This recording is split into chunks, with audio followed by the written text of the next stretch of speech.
What's going on, guys? This is Rob, and we are back with Batman. And for those of you guys who need a little bit of a refresher for what's been going on, because it's been a little while, this all centers around Batman of Zur-En-Arrh and Daniel Kaptcha. Now, Batman of Zur-En-Arrh we'll explore a little bit more as we get through this, but kind of think of it as if, like, Punisher became Batman. And that's very similar to what the Zur-En-Arrh persona is like. It's just Batman without any restraints and willing to kill. And then you have Daniel Kaptcha.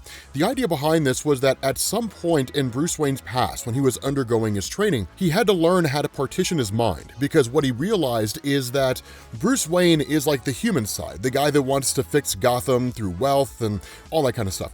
What he needs is to be a darker person. He needs to be able to be Batman, to cut off that human side in order to instill fear in criminals all across the city of Gotham. Daniel helped him to achieve that, to basically partition his mind so he could kind of have different personalities, each one of which he could control. Ultimately, the Zur-En-Arrh personality manifested, and it became its own personality by jumping into the Failsafe robot. We'll talk more about that as we get through this, but ultimately Bruce Wayne was defeated, and he was tossed in a prison in Blackgate with the Joker. And so that's why this story comes immediately after the Joker's new origin, because it's Joker basically revealing he worked with Daniel Kaptcha as well. And that's why the Joker seems to have so many personalities in his head, or so many types or variants of himself, because he learned how to partition his brain and how to allow himself to be insane. And so once Batman learns all of this, he immediately dismisses the Joker as basically lying.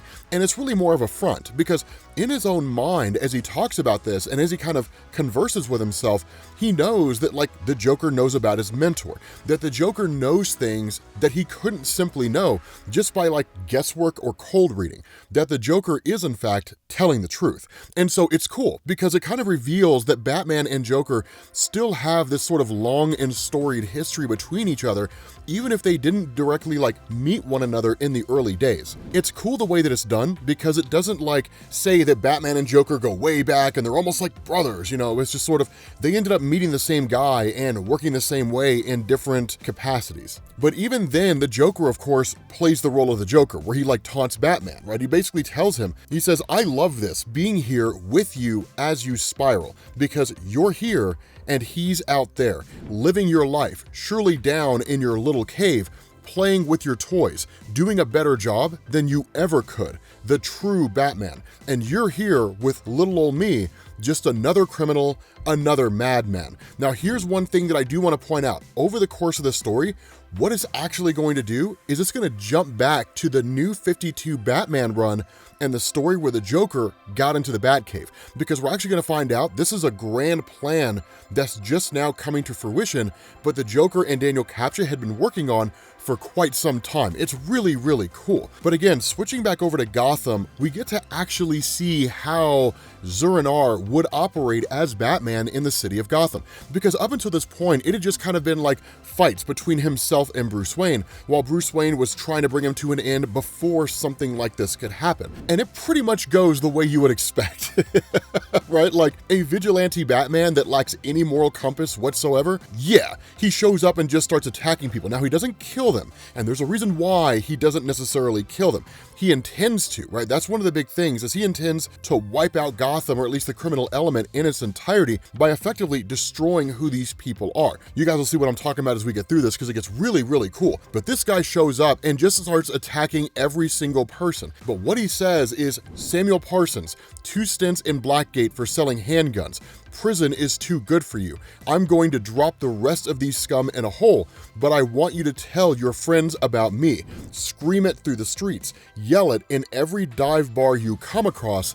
Batman is back." Because what had been happening here in the time between really the kickoff of, like, Failsafe, the introduction of the robot that just dominated Batman, is that between that story, Batman being thrown into the multiverse, chasing down the Zur-En-Arrh persona, he's been out of Gotham for a while now. Now, there was the whole Gotham War storyline, which is kind of referenced here, but if you never read it, you're fine because it doesn't really have any major bearing on anything going on. But Batman's basically been vacant, and so it's kind of been a place where criminals have just been running amok in the city of Gotham. Cops doing what they can where they can, but it really shows into sharp relief how important Batman and the Bat family are to the city of Gotham in quelling crime, if for no other reason than like the fear that he instills. And so what happens is that with Batman having been gone for so long and rumors abound, right, that Batman's back, the Red Hood Jason Todd is like the first one on the scene. Now he's guided there by Barbara Gordon, by Oracle, Batgirl, for those of you guys who are unfamiliar with her character, and he kind of talks to Bruce for a minute,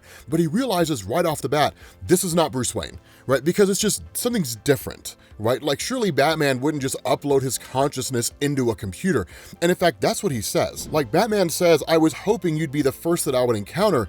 It's okay, son, it's me, it's Bruce. And where Jason Todd refers to him as Failsafe, Batman's response is, calm down. I don't want to trigger your fear. What I did to you is inexcusable. After the war, basically the Gotham War with everybody and Selina Kyle, I had some soul searching to do. I lashed out because I've been slipping and everyone else has had to pick up the slack. I never wanted to burden you to be so heavy on all of you. This is my war and I'm forever putting you in danger. So I hunted down Failsafe, finally beat him once and for all, but it cost me. The fight left me broken, my body barely able to go on. I uploaded my consciousness into Failsafe's body so no one else needs to suffer, so I can fight forever. Now to provide a little bit of context here, Failsafe was a robot that was introduced in the current run of Batman's comics, and Failsafe was designed in such a way that if Batman ever went off the rails, like started killing people, the Failsafe robot would activate. And it was basically designed to overcome every conceivable strategy that Batman could have. So for all you Batman fans, it's basically Batman with like the ultimate level of prep time, right? The MacGuffin that lets him win everything. And so what ended up happening over the course of these runs, or really the entire run itself, is Failsafe crushed Batman and Superman. Like it was nuts. Even the Justice League was powerless against how capable this guy was. What had happened here was that when the zurar persona took over Bruce Wayne's mind, it put itself inside of Failsafe. So it's basically zurar, right? The psychotic Batman personality pretending to be Bruce Wayne is what's really going on here. I guess would have been a simpler way to explain all that. But once Jason realizes it's not Bruce, and he doesn't buy into anything that Failsafe or that zurar is telling him, we can just call him zurar, that like, basically Zurar is like, okay, cool, so I guess there's no winning you over, and just like attacks him. And literally it's not enough to like destroy him, it's really just kind of creating an ultimatum, right? I will let you guys continue on and do your own thing so long as you don't break the law. But understand this, he's not really doing it in a way where he like reveals who he truly is. And that'll be important later on, because what's gonna happen here is that the Bat family is gonna be kind of thrust in this situation where they don't know whether it's actually Bruce or not, because they don't know that Zurar like beat Bruce Wayne and has him just sitting down in a prison cell somewhere. They have no clue about any of that. And so of course Batman being Batman does what he always does, right? Kind of hand wavy explanations. He ends up like taking a piece of the device for Joker's back brace because the Joker's back was like broken in half by Zurar. Like it was just this amazing Bane moment in Batman comics. But he takes like a little piece of the brace and then just like picks the lock and just puts like this bandage kind of around his head, blocking his identity. But as he makes his way through Blackgate prison, people start to realize it's him. One part because of like the bottom half of his costume, his face is hidden, the body structure, you know, so on and so forth. And so people start realizing the Batman who's out there is not actually Batman.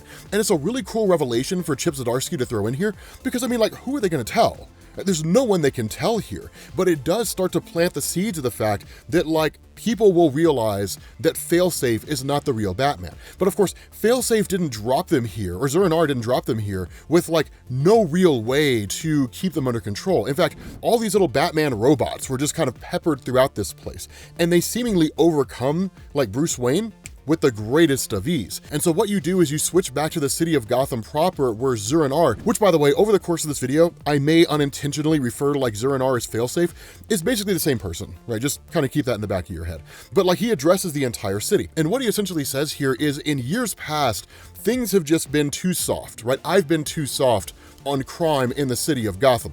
No longer. right? Like, criminals will run in fear. Criminals will cower. The truth about this is that I've just been dropping them in prison cells or dropping them off at Arkham Asylum, hoping they could be redeemed. They showed that they weren't, and then they escaped. They killed who knows how many people, which I'm indirectly responsible for. And then in turn, I got them and threw them back in Arkham Asylum and so on and so forth, right? Like, as a vigilante in Gotham City, because of my past actions, I am indirectly responsible for aiding and abetting criminals because I didn't just put them down when I had the chance, right? An indirect murderer, as it were. And so what ends up going on is that while this whole broadcast is happening, you find out the broadcast was pre-recorded because Edward Nygma the Riddler is watching this whole thing happen. Zur-En-Arrh shows up, just like captures the Riddler, and is like, just so you guys know, this is how it starts, right? Edward Nygma the Riddler, responsible for dozens of deaths, millions in property damage, in and out of Arkham Asylum's revolving doors. No longer. He belongs to me now, to true justice, to Batman. And so what happens is that while this whole thing with Edward Nygma is going on, Zur-En-Arrh looks up and realizes Damian Wayne is watching him. Now, Damian's the key to all of this, right? If he's going to bring the Bat family over to his side, Damian is how he does it, because one of the most important elements of Damian's character, and it's very easy to forget just kind of how his character has been handled over the years, but when you think about it from this perspective, it changes the entirety of how his character interacts with Bruce. Damian has always sought the approval of his father. He's always wanted Bruce Wayne to be proud of him. And so when Zur-En-Arrh shows up here, pretending to be Bruce, Damian's a little skeptical in the same way that like Jason Todd was, but instead of Jason Todd just kind of being like, no, you're definitely not Bruce Wayne, just like attacking him, Damian's like, prove it. He gives him a fighting chance. And so that's where Zur-En-Arrh responds and saying, after you moved in with me, you couldn't sleep. You had nightmares. I'd sit in your room with you until you finally drifted off to sleep. The next day, you'd always pretend like it never happened. And because it was such a vulnerable moment between Bruce and Damian when those happened in the early days when he was first introduced into DC Comics in a meaningful way, right? Like he was dropped off by his mom, Talia al Ghul. That what it did is it built a very strong relationship between the two. But Damian was always trying to prove to his father, I can be as good as you, right? Like, I want your respect. Even if he was like fighting against him, it was always the undercurrent. And so that's why in this moment, when this kind of vulnerable moment is revealed by Zur-En-Arrh, that Damian takes the bait. He thinks it's actually Bruce Wayne. And when that happens, the entirety of the Bat family is watching. Nightwing, Jason Todd, right? Stephanie Brown, Spoiler, and Duke Thomas and all those guys. And they're like, so the question is it actually Bruce Wayne? Because if he's revealing details about his life with Damian that only Bruce would know, then it would stand to reason that it is Bruce. Because remember, Zur-En-Arrh is just a personality of Bruce, meaning he has all the memories that Bruce Wayne has. It's a genius strategy here. And so what happens is we find out that what Zur-En-Arrh is doing when it comes to like the Riddler and these guys, he's just taking them to Blackgate Prison. No judge, no jury, none of that stuff. Like, he presides over it all. He's like, you are a criminal, you've routinely done bad things. If you were going to fix yourself, you would have. So you go to Blackgate. Now, he does have, again, a grand plan on what he's doing here, but what you end up having is that when Bruce Wayne himself, the main Bruce, wakes up, he wakes up in the office of the Warden, which is now Daniel Captio, and it's basically one of these situations where he was put in that position by Zur-En-Arrh because Daniel can control the various prisoners. The guy is he's a sycophant, right? Like, the guy's an absolute nihilist, right? Believing life is meaningless. He's basically a psychopath in the most pure of the sense, right? Like, morality and all that stuff has no real relevance. But here's where you get the huge revelation, and this is where the story gets fantastic, because up to this point, it was just world building, right? What he does is he spills the beans to Batman about everything. He says, the Joker did his part. He relished pushing you to the brink time and time again, hoping to bring out your essential self, your backup Batman. So like death in the family when Joker originally killed Jason Todd, the Killing Joke when he shot Barbara Gordon, none of that was predicated on like the Joker intentionally attacking those individual guys. It was done for the purpose of bringing out Batman's most relentless self, right? The Batman of Zur-En-Arrh. And we're told, which you eventually revealed to him once more with the help of Black Glove. But you retreated back to Bruce Wayne time and time again. No matter the atrocities, no matter the pain that Joker inflicted. It all changed, however, after he crossed that line and entered your home, kidnapped your butler, your father's surrogate. He gave him his toxin, turning him into a mindless creature to terrorize you. That's New 52. That's Death of the Family, Batman Endgame, right? Scott Snyder's original run from 2011. But Daniel says, but before that happened, Pennyworth talked about his sacred task. So when Joker finally did enter your cave, your private sanctum, he knew exactly what he was looking for. He was looking for the Failsafe robot. And Daniel says, Joker confided in me everything that he saw and knew that Zurar had created a failsafe designed to stop Batman if he ever went too far, that Pennyworth was meant to shut it down in case it was activated erroneously. It was better than I could have imagined. Zurar is Batman's paranoia magnified. If Zurar indeed created this failsafe, this robot, its mistaken activation would undoubtedly bring Zurar out to try and stop it, possibly supplanting his main personality once and for all. And so he says, with Pennyworth's death, the time was right. Joker picked Cobblepot as his mark. At every turn, he made his life hell from the shadows. So if you guys remember in the very beginnings of Chip Zdarsky's run, that it was kind of a framing situation where it looked like Batman had killed the Penguin, and that's what activated the failsafe robot in the first place.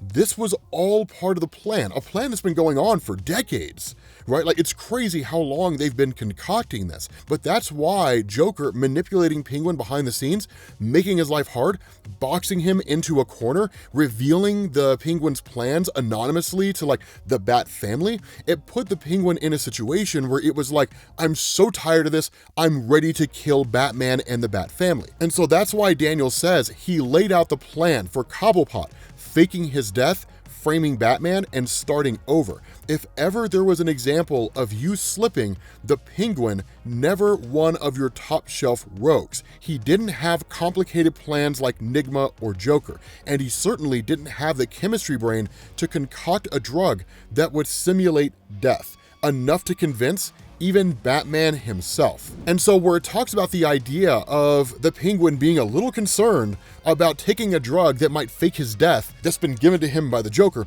legitimately so, right? He thinks he's gonna like actually die. At the end of the day, he realizes that the Joker wants him alive. If he wanted to kill him, he would have been dead a long time ago. The Joker just really is seeing him as a means to a greater end. So ultimately, the Penguin faked his death. He took the drug, and it was believed that Batman killed the Penguin.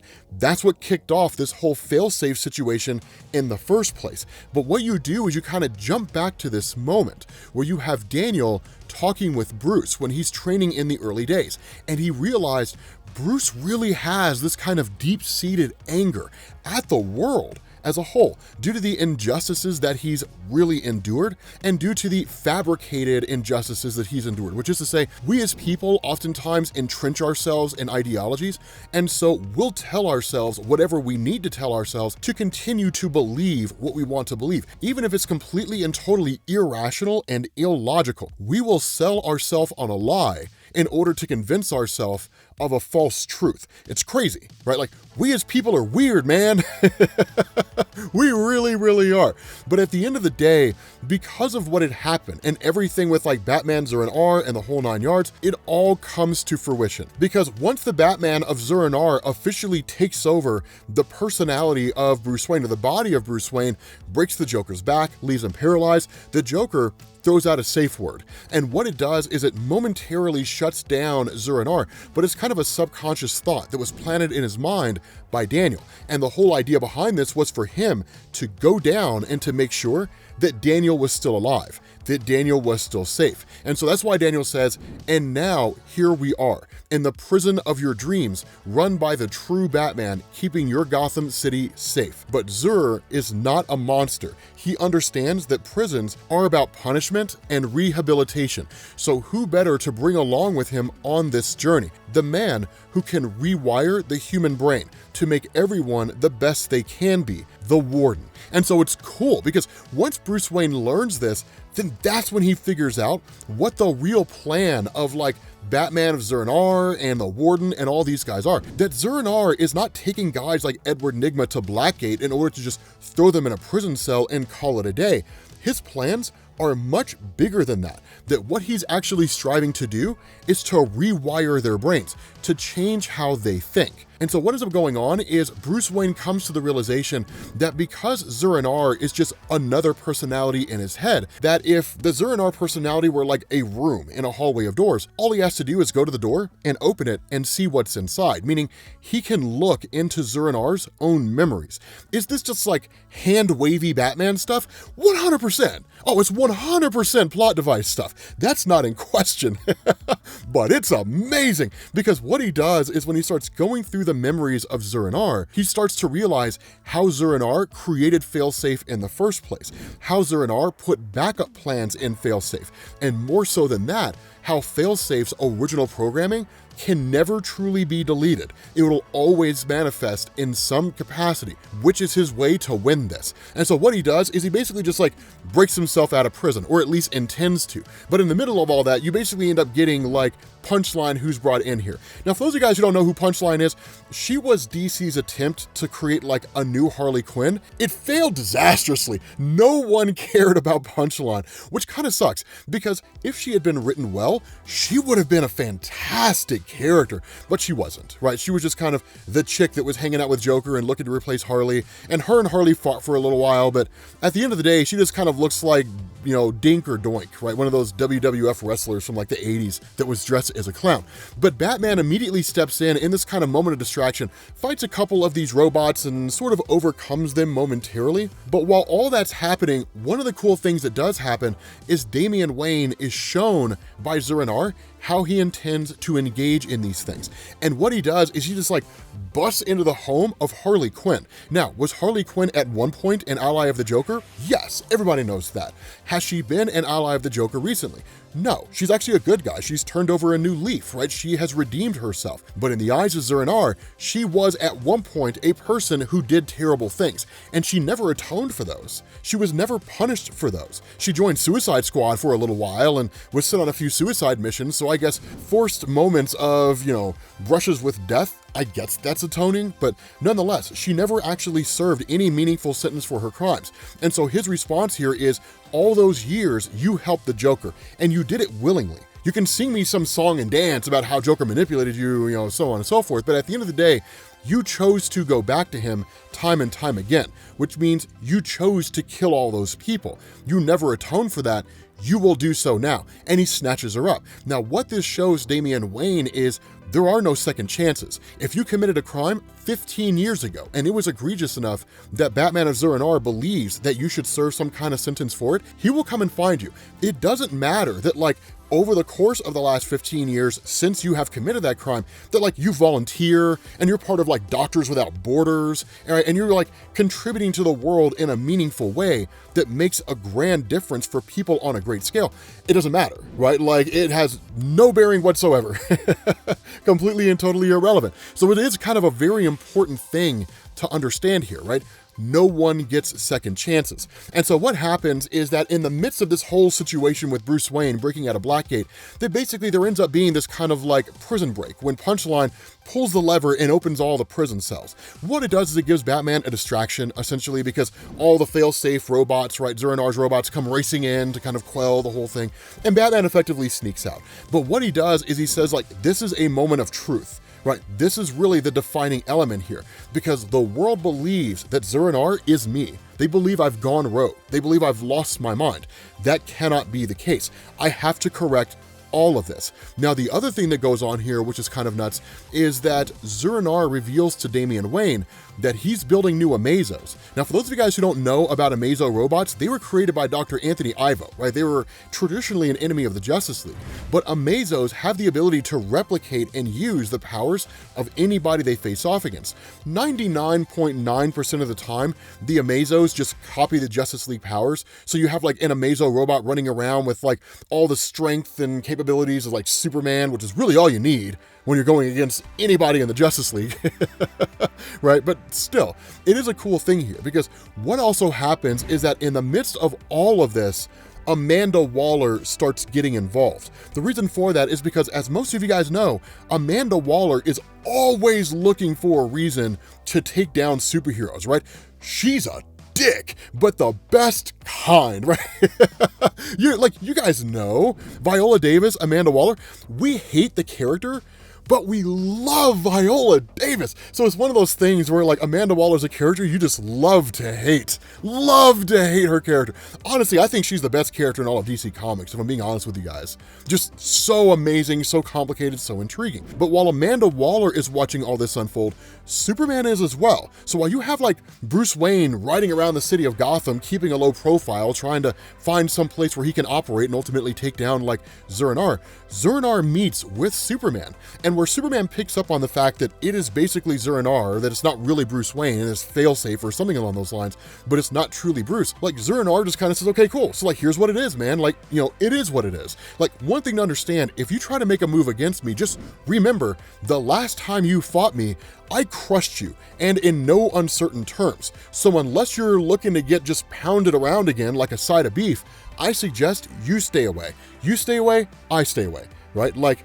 that's it. And so Superman ultimately backs off. Now, it's of course not necessarily that simple. Like, Superman doesn't just leave Gotham City to his fate. There is the belief that like it really is Bruce and all those things that tie into it. But what it does is it removes the Justice League from the story, which is a way to kind of tie things up. Because again, people who are reading this and have read in the entirety of Chip Zdarsky's run are going to be asking the question, does Superman come back, right? Like, when do we get Superman again?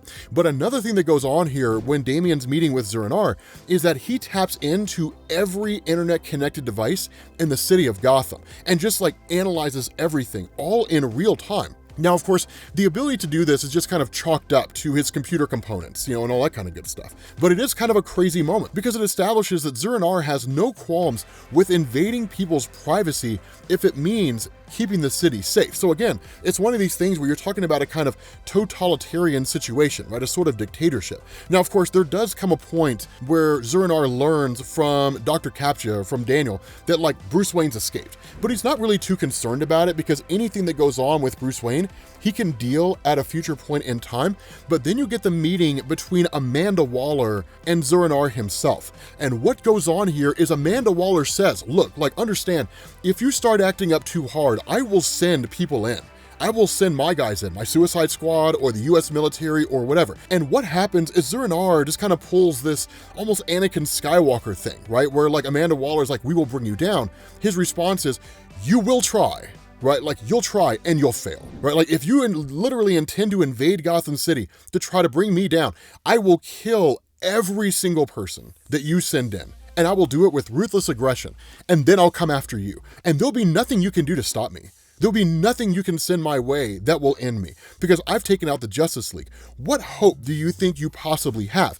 And ever the Amanda Waller, right, is just kind of like, I got backup plans, right? Like that's one of the things I love about Amanda Waller, man. She is fearless. She is fearless in the face of imminent doom. That woman never shows an ounce of fear. It's just one of the coolest things about her. This is when you get into another really cool element of this, because what goes on here is that while Damian is talking with Zur-En-Arr, Zur-En-Arr reveals that he's created all these Amazo robots. And what he intends to do is take all the Zur-En-Arr personas that he met across the multiverse and put them into these robots. Now, I know that's a crazy statement to make without any context. Let's give you guys some. So in the story where Batman was hopping and skipping through the multiverse, right, traveling through the multiverse, that where he met all these different versions of himself, right, like the original Adam West Batman and Michael Keaton's Batman and so on and so forth, even the Kevin Conroy Batman from like Batman the Animated Series, that what you learned was that a Zur-En-Arr persona was in every single one of these Batmen. And so that's what the Zur-En-Arr of the main DC universe had been doing,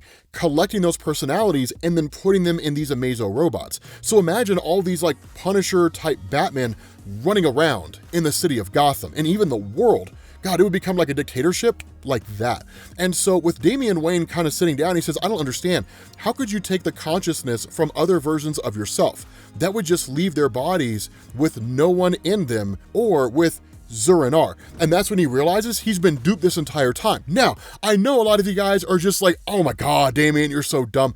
But again, once you look at it from the perspective that like he was seeking the approval of his father, it totally changes how easily he could just be roped into all of this without really giving it too much thought. Now, of course, what ends up happening is he goes to just attack Zur-En-Arr, and Zur-En-Arr is like, no, not a chance, right? And just defeats this guy immediately. But then what you find out is he actually cloned Bruce Wayne as a young younger version of himself and made him into a Robin. So that's dope, because now Zur-En-Arrh has his own Robin who is absolutely ruthless. And so what you do is you basically kind of get this moment where it's like all roads are coming together, because what happens is Bruce Wayne, just kind of out there in the middle of nowhere, in the side of a mountain, is of course putting his mind to task with what little resources he has, designing a new Batman suit, and you end up having Tim Drake, who shows up on the scene. Now, of course, Tim Drake, when it comes to the various members of the Bat family, is every bit as smart as Bruce Wayne, right? Like, it's crazy how capable he is. And he even tells him, like, you cannot do this alone.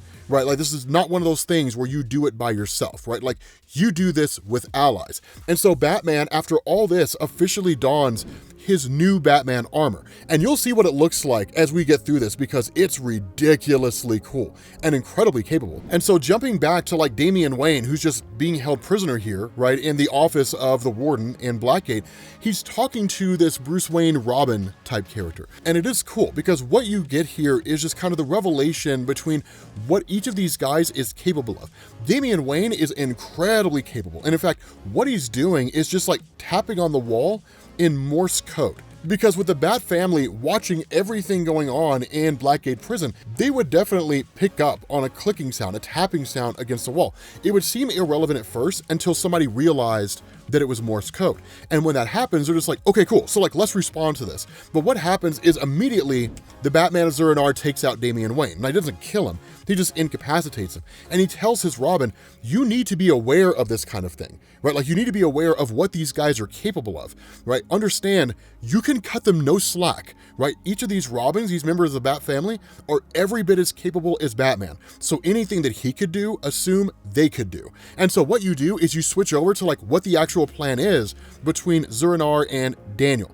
And what goes on is they literally hook up a kind of personality machine to Edward Nygma, and they kind of install a new personality in his head. It doesn't wipe away the old one. Instead, what it does is it kind of instills a Batman in the back of his mind that's always telling him, don't do that criminal act, right? So kind of a counter to his existing mind. Now, they don't know if it's going to be effective. And the gruesome part of this is they may have to do it multiple times. So they could break the mind of Edward Nygma completely and totally if they do it too many times. And so what happens is, of course, Batman being Batman, this guy concocts a plan. Right? This guy puts a plan together. At the same time, with all this going on, Amanda Waller and Vandal Savage, who's been appointed to Commissioner of Gotham, I know it's crazy, just bear with me on that, right? Like literally an immortal guy who's the Commissioner of Gotham and is routinely evil. That actually leads in based on Gotham War, which we're not really going to go into here.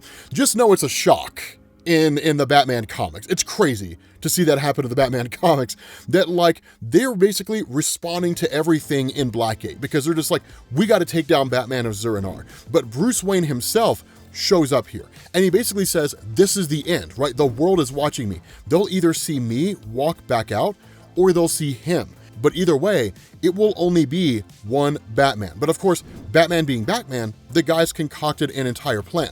And so what goes on is you have him showing up and encountering Zur-En-Arrh. Now, Jason Todd shows up on the scene, and of course, Batman and Jason Todd attack Zur-En-Arrh. But that's all part of the plan, because while that's going on, Nightwing is setting things up so that Batgirl can hack the entirety of Blackgate's systems and figure out like what all it is they have going on and so on and so forth. Now, Tim Drake shows up here and he's the one that's helping Damian Wayne. So you gotta have all these small little battles taking place within Blackgate all at the same time. Now, of course, spoiler alert here, Tim Drake is going to help Damian defeat the Bruce Wayne clone. Barbara Gordon will successfully hack the system, all that kind of stuff. And so focusing on Batman and Zur-En-Arrh, the fight between the two is pretty phenomenal because it's basically a conflict between two differing ideologies.